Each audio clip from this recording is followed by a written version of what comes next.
this week, we continued on with the vertebral column, or continued on with the axial skeleton rather. So we talked about the skull, which is the first part of the axial skeleton, and then we're going to finish up the axial skeleton and then look at the brain as well. And it just makes sense to look at the brain since we've already talked about the skull, and just kind of look at that in one go. And then next week, or the next time we meet rather, we're going to move into the appendicular skeleton. So just some background here. The appendicular skeleton is for movement, right? It's the limb structures, the humerus, the femur, those long bones, whereas the axial skeleton is really for protection, right? Protection, the thoracic cage protecting our vital organs, which we'll talk about today, the skull protecting our brain, et cetera, okay? So finishing up with the axial skeleton and then looking at the brain. So we talked about the vertebral column first, and what you really want to know here is how to distinguish different vertebrae, so thinking about what sets apart a thoracic vertebra from a lumbar vertebra, from a cervical vertebra, okay? And we'll kind of practice that with the activity at the end, but this is what you want to be able to be comfortable with.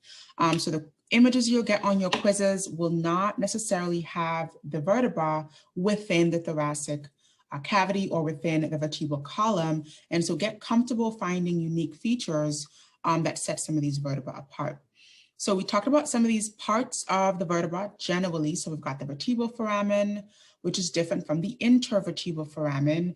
And then we've got the body itself. So some of the main parts of each of the vertebrae, or things that all of the vertebrae share in common rather. And then getting into the different other parts here, we've got the transverse processes.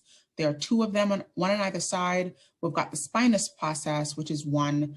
And this is going to differ in terms of the way it's shaped for different vertebrae. So for example, this downward projecting spinous process is usually unique to the thoracic vertebra, okay? We've also got some of these articular processes where these ribs articulate with the rib above and the rib below, the vertebra above and the vertebra below correspondingly. Quickly here, unique features of the cervical vertebra, the transverse foramen, okay? If you see a vertebra and it's got these two openings laterally, that's a cervical vertebra, okay?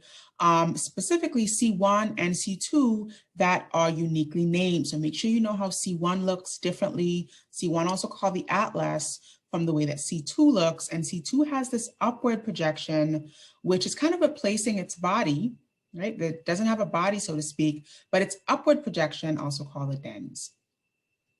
All right.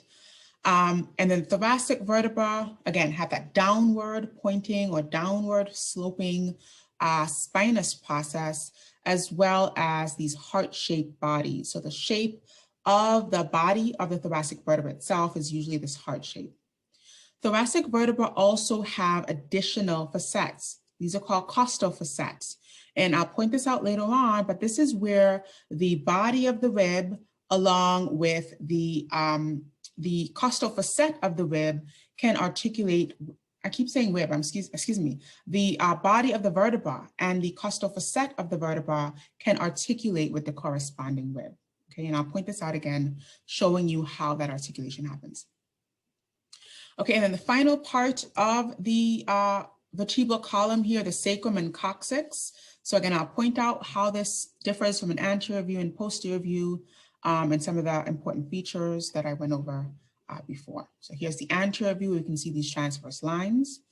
You can also see the sacral foramina, not to be confused with the sacral canal, right? The sacral canal is that opening posteriorly. The sacral foramina are these tiny openings on either side. And then moving into the second part of the axial skeleton, we spoke about the thoracic cavity or the rib cage. And so we've got the anterior aspect of that thoracic cavity formed by the sternum. So make sure you're comfortable with the parts of the sternum, right? The bilateral clavicular notches where the clavicle articulates, the jugular notch at the center, and then the manubrium, body, and xiphoid process, which are the three major parts. And then we've got the ribs here. So the ribs are what make this cage, right? We keep talking about this thoracic cage, thoracic cavity. The curvature of each of our ribs is what actually creates this cage-like structure. Also important to point out here that there is not a direct articulation between the sternum centrally and the endings of the ribs. There's actually costal cartilage, and costal cartilage helps to keep the rib cage, right, the thoracic cavity, expansible, which accommodates the movement that we see with respiration, right? Okay, getting into the brain here, again, quick review. We talked about the meninges of the brain. These are the outer coverings of the brain. We have 3 parts to the meninges. The dura mater. The dura mater has 2 further modifications, right? Tentorium cerebellum, tentorium cerebelli, and then falx cerebri. So I'll point out where the falx cerebri lies. This is the structure that divides the right and left hemispheres of the brain. And although it kind of goes down in between that groove of the brain, it is still a part of the meninge, right? It's a modification of that dura. Same thing with the tentorium cerebelli, right? They're both dividing the cerebellum, which sits underneath, from the cerebrum, which sits on top. And then we've got the other 2 underlying layers. Now I want to make it clear here, the pia mater is one with the brain. It is inseparable from the brain and spinal cord. So if I point to the brain or if I point to the spinal cord and I ask you what layer is covering, it's automatically going to be the pia mater. The arachnoid mater is slightly more of a mesh work or a network. It's not as thick and as, visible and as distinct and as tough as the dura mater is. And so this is the arachnoid mater underneath. And again, I'll point this out as it covers the brain on some cadaver images. The 3 major parts of the brain, so cerebrum on top, where we have our different hemispheres and our different lobes. We've got brainstem, which is the central part of the brain, really the midbrain, which is thalamus, hypothalamus, the pons, and then medulla. And then we have cerebellum, which is a separate part of the brain of its own. Here are the 4 lobes. We've got the frontal lobes, right? The parietal lobes, and these are separated by the central sulcus, which I'll point out later on. We've got the temporal lobes and then the occipital lobes. Now, while we mentioned that the occipital bone, so pretty much the lobes are following the bones that make up the skull, but please remember that the lobes are paired. Okay, we have 2 of each lobe, whereas for some of the bones, such as the frontal bone, we only had 1, right? Occipital bone as well. So the lobes are paired, unlike some of the corresponding skull bones. So now we get into the gyri and the sulci. So these are pretty much grooves that are found throughout the brain that give the brain that sort of wrinkled texture. And so the groove that is separating one spot from another is called a fissure or a sulci, whereas the projection upward itself is called a gyri, right? The wrinkled part itself is called a gyri.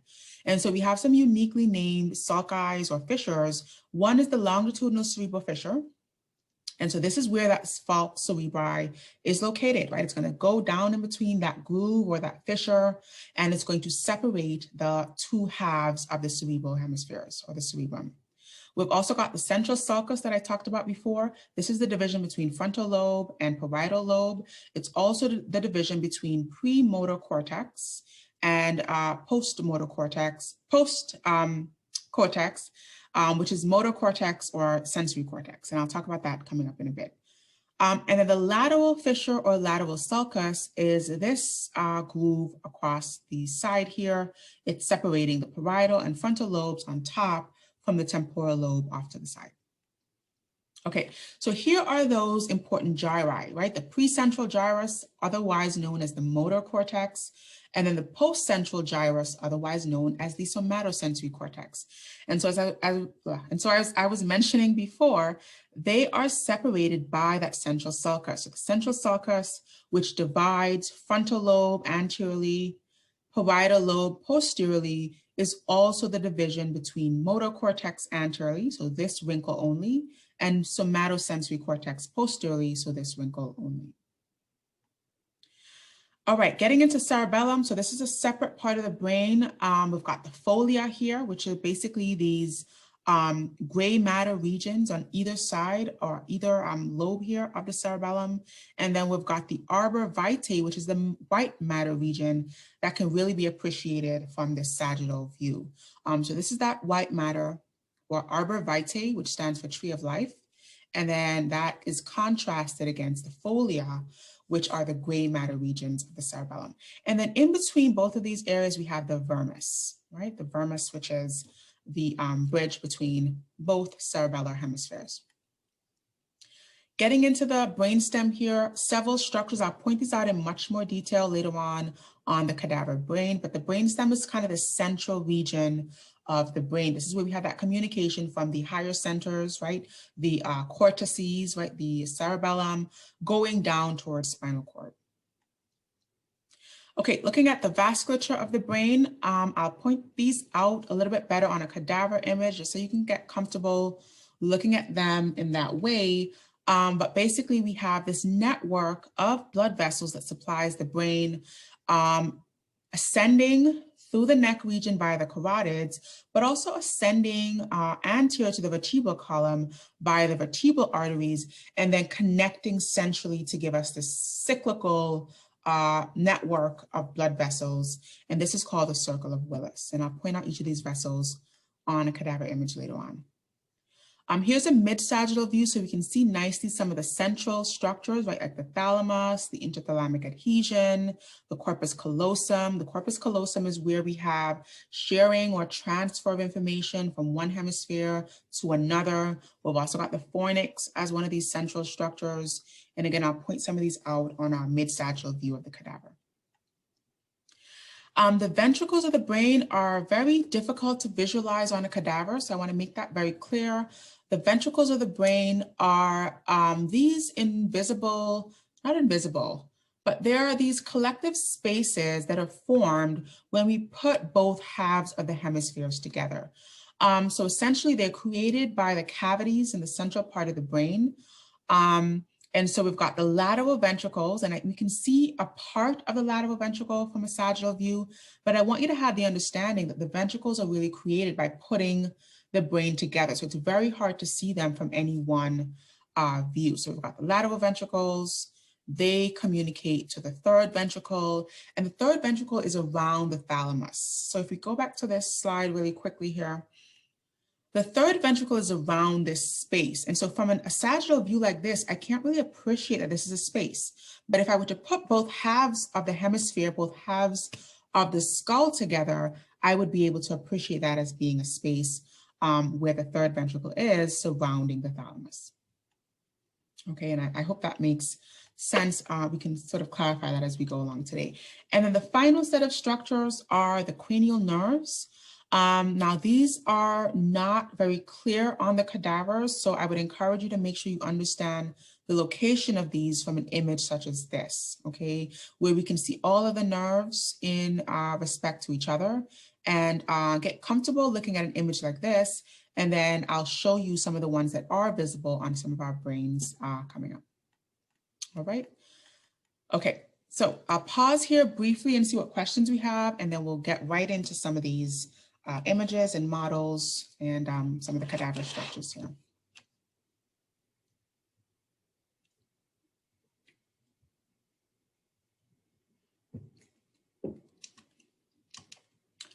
I apologize, guys, if my energy is a little low. I've been going nonstop since our class this morning.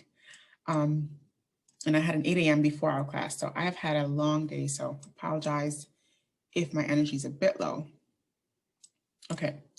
But as usual, feel free to put questions in the chat as we go along here. But I'm going to point out some of the important parts of this and bring up some of the images, especially in preparation for your quiz next week. So what we're looking at here is some differences that we can see between the cervical vertebra and the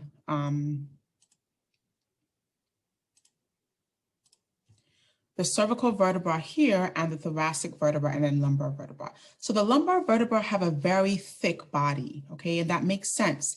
This is the most weight-bearing part of the vertebral column. Yes, I am recording this session, and so this will be posted afterward for review, okay? So we've got the thicker bodies that are seen with the lumbar vertebra. So it's kind of more blocky, more bulky, if you will. And we can compare that to the thoracic vertebra. So a smaller body here. But then also we have this downward sloping or downward facing spinous process, okay? The cervical vertebra, as usual, are much smaller in terms of their size, but then we also want to think about the transverse foramen. And that's not easily seen from this view, but those tiny openings that actually facilitate the passage of the vertebral arteries. We'll talk about the vertebral arteries, which are the arteries that communicate to the circle of Willis posteriorly, but they actually travel in these transverse foramen, okay? Also thinking about the curvature of the spine. So we have the cervical vertebra up here, right, 1 to 7. We've got the curvature here that creates the thoracic cavity, right, which is T1 to T12, so thoracic vertebra 1 to thoracic vertebra 12. And then we've got these 5 sort of bulky block-like lumbar vertebra. And then we end in the very distal part, which is the sacrum, and then eventually the coccyx. Now remember, the coccyx is really 3 to 5 fused vertebrae. So it's one structure that forms the very distal tip, much like the sacrum, right? The sacrum is also 5 fused vertebrae, and we just consider it as one single structure. So here's a better view of that cervical vertebra where we can appreciate the transverse foramen, as well as the dens. So what is this vertebra? If this is the dens, that upward projection, what is this vertebra? Oh no, this is not the dens, excuse me. This is the intervertebral foramen, and this is the spinous process. So which cervical vertebra would this one be if it doesn't have the dens between C1 and C2?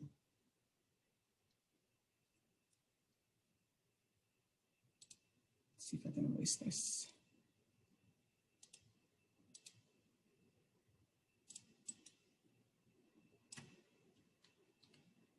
So which of our 2 first cervical vertebrae have the dens is what I'm trying to ask. Does anyone remember?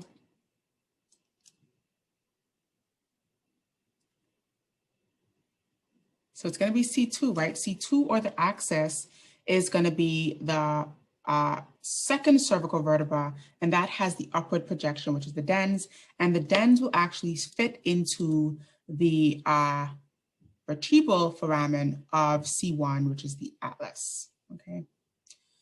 All right. Here is the sacrum, excuse me, and we can appreciate the sacral canal here. So this is that opening that I was talking about earlier, which is a communication for the distal fibers of the spinal cord. And so that is the sacral canal, very different from the sacral foramina. Okay, I really want to point this out here. And so as we talked about before, this is the 5 fused vertebra that creates that one singular sacrum. Now, if we were to flip this onto an anterior view, which I don't have, we would be able to see those transverse lines that I mentioned earlier. Okay, here's another good image that shows some of the other structures from a mid-sagittal view, so we can appreciate the bodies of these vertebrae. All right, and we can already determine, because of the thickness of these bodies, that these are the lumbar vertebrae. We can appreciate the intervertebral foramen. So this is very different from this structure here. So the vertebral foramen, which is the opening that allows the spinal cord to traverse, is different from the intervertebral foramen, where the spinal nerves are exiting at each level of the vertebral column. Okay, we can also see the transverse processes on one side, as well as the spinous process, which projects posteriorly. Let's talk about the sternum here. So this is the sternum again, just pointing out where we have the clavicular notches on either side, as well as the jugular notch at the center here. Now this is where we're going to have the clavicles articulating, and we'll talk about the clavicles in a future lab next week or when we meet next, but they are going to articulate right here to form the sternoclavicular joint. Okay, very strong joint. And this is actually the articulation between the axial skeleton and the appendicular skeleton, which we will speak much more about next week. Okay, other parts of the sternum here, we have the manubrium, which is the top part of the sternum, this bow tie shaped proximal part of the sternum. We've got the body, which is all of this. And then we've got the xiphoid process down here. We also want to point out the sternal angle. So the connection between the manubrium up here and the body down here is called the sternal angle, okay? We've also got the area where we can see our ribs articulating via that costal cartilage. So in between each of these spaces and the rib itself, we've got this costal cartilage that's bridging the connection to the sternum. And as I mentioned earlier, it's going to help with the expansibility of the thoracic cavity. Okay, this is a really important image here. This is probably the best one that I have in terms of showing you that costal facet articulation. And so we want to look specifically at the thoracic vertebra. And again, we know that because of this downward facing spinous process. But these vertebrae are also going to be articulating with the rib in that region, right? These are the only vertebrae that articulate with ribs. And so this is where we have the costal facets. We've got the inferior costal facet, as well as the superior costal facet, which is hidden here. And these are where the corresponding rib articulates. It's going to articulate at the top with the inferior costal facet of T4. And it's going to articulate at the bottom here with the superior costal facet of T5. Okay, and the same thing will happen at this inferior costal facet with the inferior rib here, and this superior costal facet with the superior rib that's located here. I also want to point out where this articulation happens. So the body of this rib, and we'll talk about the parts of the rib coming up here, but the body of this rib is articulating, or excuse me, the head of this rib, the head of this rib is articulating with the body of the vertebra here, whereas the costal facet here is articulating with the transverse process. Okay, let me say that again here. So the body of the vertebra articulates with the head of the rib, and the tubercle of the rib is articulating with the transverse process of the vertebra. Okay, hope that's clear. So transverse process to the tubercle of the rib, and body of the rib to body of the vertebra to the head of the rib. Okay. So here we can see some of those parts. So we've got the head of the rib, we've got the costal tubercle of the rib. So this goes to the transverse process, whereas this goes to the body. And then we've got the body of the rib itself. We've got the costal groove down here. The costal groove is where we have the intercostal vessels, the artery, nerve, and vein, sort of creating that demarcation on the inferior border of the rib. And then down here, we can see the costal cartilage that's bridging that connection between the sternum centrally and the ribs more peripherally. Okay, so we're gonna get into the brain structures here. So just straight off, we can see some of the lobes of the brain here. So the frontal lobe anteriorly, the parietal lobe posteriorly. Make sure you get comfortable with the laterality of these lobes. So you should be able to discern the left lobes from the right lobes and be able to do so from different views. We've got the temporal lobe off here, and then we've got the occipital lobes to the back here, okay? Now I wanna point out the central sulcus. So the central sulcus that I mentioned earlier, this is the separation between frontal lobe and parietal lobe, but it is also the separation between motor cortex here, right? And then somatosensory cortex back here, right? So make sure that you're comfortable discerning between that central sulcus, and then that is separate from the lateral sulcus, which is found here. So central sulcus, lateral sulcus. Okay, let's get into some of these cadaver images here. We've got the corpus callosum, so that area of the central part of the brain that I talked about that separates the right and left hemispheres, but also allows for communication between those two hemispheres. And so this is going to be that corpus callosum. Okay, we've also got the falx cerebri. So what we're seeing here This meningeal projection here that's separating those hemispheres, this is called the falx cerebri. Okay, and remember, this is a modification of the dura, so it's a part of the dura mater. We can see the pons here quite nicely, so a part of the brainstem, the pons. We can also see the midbrain. So this is that, not the midbrain, excuse me, the medulla. Geez, I'm having such a brain fog today. So we've got the pons here and the medulla oblongata here. All right, we can also see the cerebellum posteriorly here. Okay, and then we can also appreciate some of the ventricular spaces. So I talked earlier about the way that we have to put both halves of the skull or of the brain together in order to really appreciate those ventricular spaces. And so what we're seeing here is the lateral ventricle. So this space here is 1/2 of the lateral ventricle. And so bringing those two together, we would be able to see the communication of the third ventricle somewhere around here. So this is the thalamus in terms of what the wall of the structure is, but the space that's created by both halves of the thalamus is called the third ventricle. And then we can see down here the fourth ventricle. All right, so here's that fourth ventricle. And then here is the distal projection of the midbrain, which becomes the spinal cord. We can also appreciate some of the cervical vertebra here, right? This is the neck region where we have those initial cervical vertebra. Here's a closer view of the other half of that brain. And so I'm pointing out some other structures here. The arrows are actually pointing to the interthalamic adhesion. So this is actually where we have the connection between both sides of the thalamus. This is the thalamus here.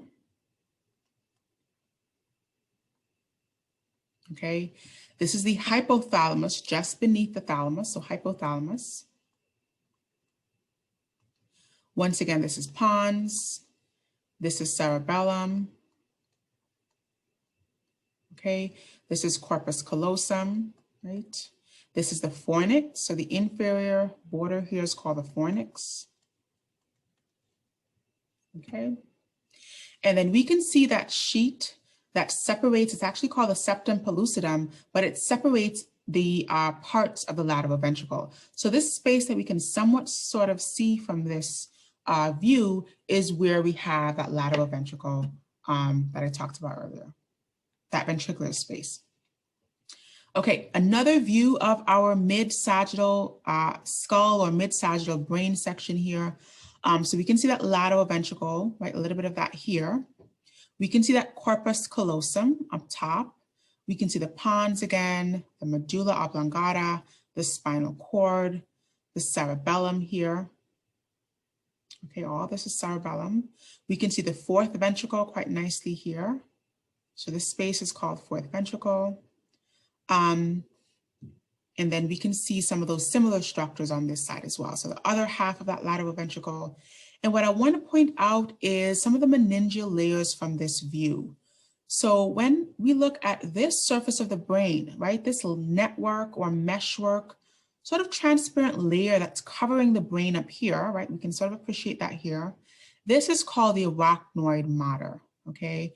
And the arachnoid mater is the layer of the meninge, right, the second or middle layer of the meninge that actually has the vessels within it. So it's got the arteries, the smaller arteries of the brain, the smaller veins that are found in the brain, and that is found deep to this kind of transparent layer, which is the arachnoid. Now on this side, we can actually see a part of the dura, so that thicker or more tough outer fibrous layer, which is modifying itself here to form the falx cerebri. So this is that falx cerebri. Okay.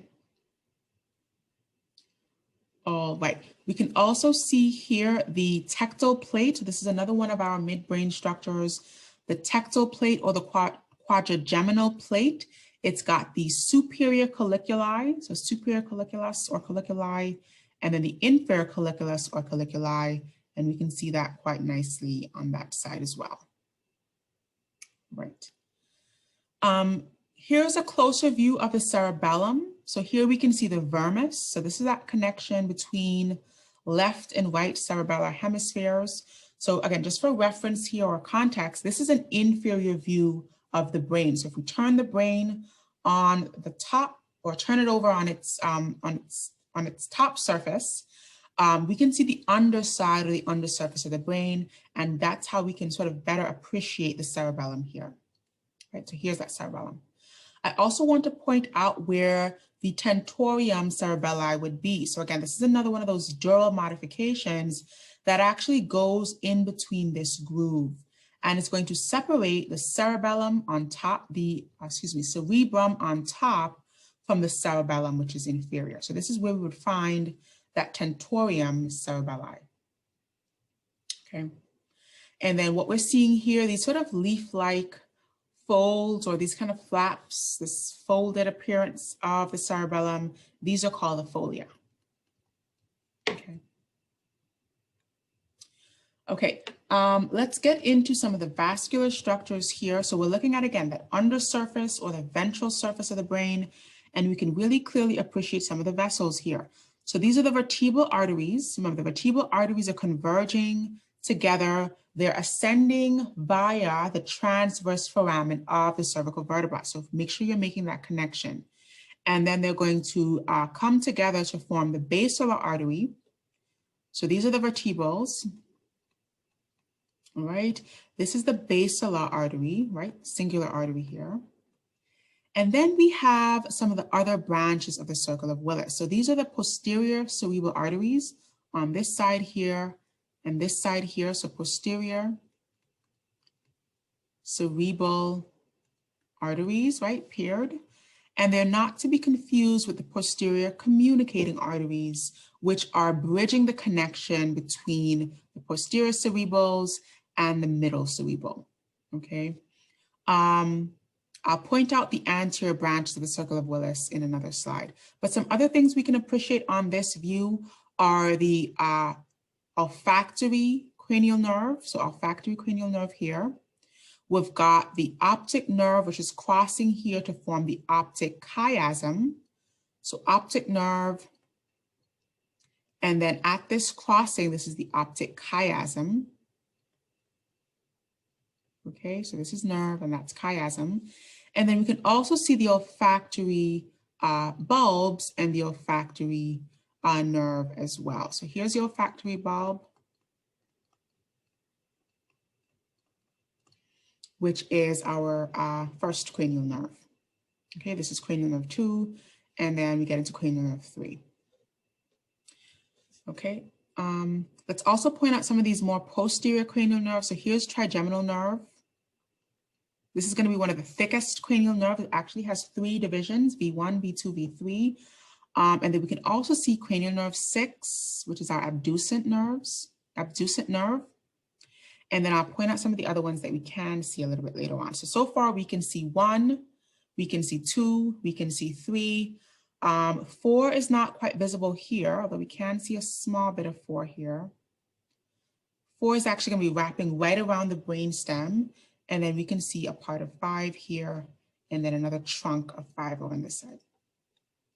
Okay, much closer view, we can probably better appreciate those. So cranial nerve 3 here, right? Optic nerve here, meeting at the optic chiasm. We can also appreciate cranial nerve 6 here, abducens. On the right, trigeminal or cranial nerve 5. We can see that trochlea, right? That cranial nerve 4. Okay. We can also appreciate the, let's see, vagus nerve off here. So here's that vagus, or cranial nerve 10. And then as far as the vessels in the region, these are the vertebrals once again, merging to form the basilar artery. So vertebrals, basilar. We talked about the posterior cerebral, so posterior cerebral coming off on either side here. Okay, and yeah, that's probably all that we can see clearly from this view.